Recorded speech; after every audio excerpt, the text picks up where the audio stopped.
y'all. So this week our collective energy is the sea serpent. The sea serpent is one of the spirit cards, which you can tell by the circle up top.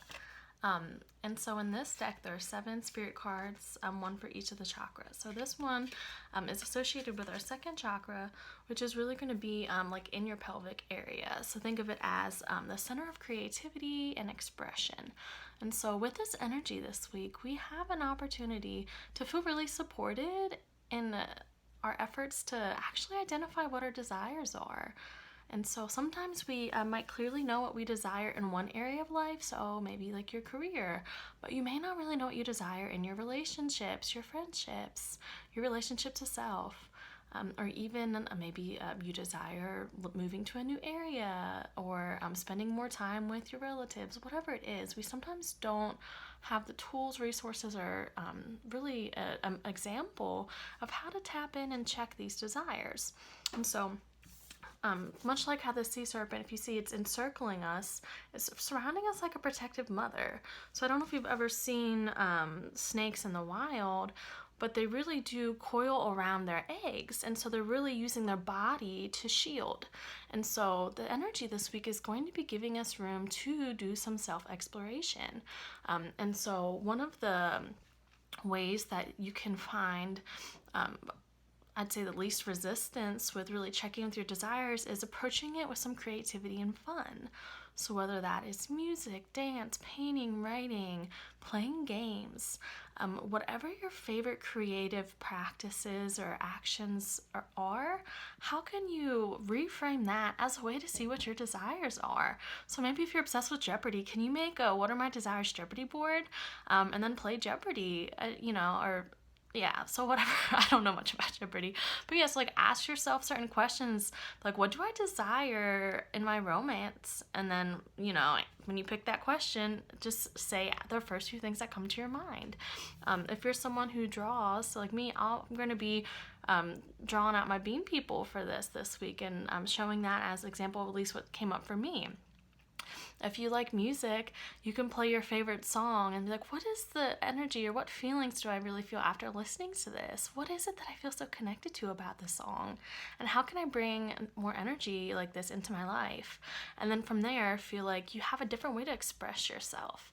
And so while focusing on expression this week, it could be your emotions you want to express, maybe your sexuality that you want to express without judgment, or it could be more goal-oriented desires. Really anything that would be a way of really honoring something that's buried deeper within you that you may not have the time or the practice of really letting out. So again, we have this energy this week of the sea serpent wrapping itself around us, and we'll say a virtual hug, 6 feet apart, of really saying you can take some time this week to ask deeper questions.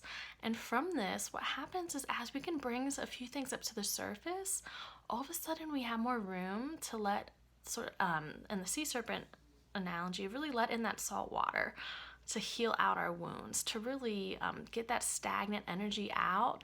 And so while we might have felt really murky or unclear about our desires, by the end of this week we have a great potential to feel a lot more clarity. It's almost as if the current until now has been really fighting against, or we're fighting against the current. And this week, if we're able to take a few moments and really tap into our desires, I can feel like the currents change, so then it's going with us and propelling us towards what we want to bring into the world.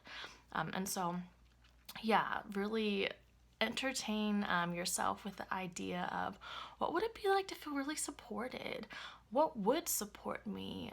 What ways can I self-support? And what other ways would I really benefit from the support of others? Whether that's in community, whether that's having a mentor or a guide, whether that is checking in with your best friend more regularly and having an agreement that, we're going to do this weekly check-in of where, like our accurate location, where are we really? Whatever that ends up looking for you. The sea serpent energy is really going to have our back this week.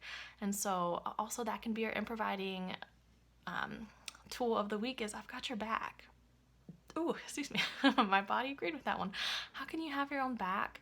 How can you go into collaborations and agree to have each other's backs this week? How can you really make room to, again, identify what your desires are, express them. Oh, look at the back of my head. Express them, and also let in some fresh energy to start healing some of those wounds. It's almost like how they say don't keep your band-aid on forever, otherwise it gets all stays moist and gunky. Take off that band-aid. What is it like to have some air dry that out? So yes, I'm just giggling now because all the people who don't like the word moist now have to hear it twice. But okay, so from my Laboratorium to you, the Sea Serpent and I are sending you a big hug with consent, and if you don't want it, high five.